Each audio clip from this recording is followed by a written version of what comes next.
Ay, hello po. Gagawa po tayo ngayon ng adobong manok. Ay, nilagyan na po natin ng mantika ang ating kawali. Ay, ito po. Garlic. Ay, isa ang bawang. Then, manok. Ay, ito po ay buong manok. Atin po siyang inadobo ang halate. Ay, atin po igisa sa bawang ang ating manok. Ito.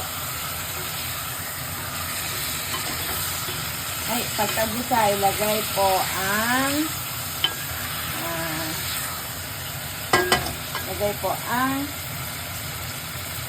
toyo.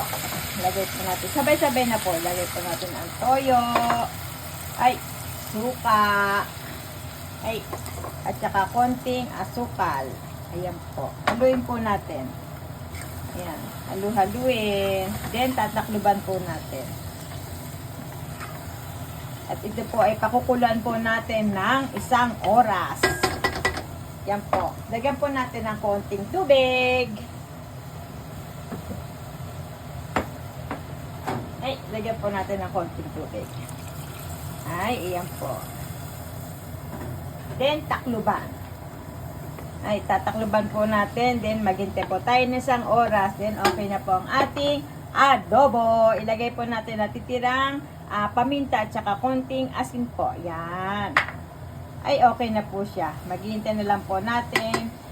Hintay na lang po natin siyang maluto. Yay!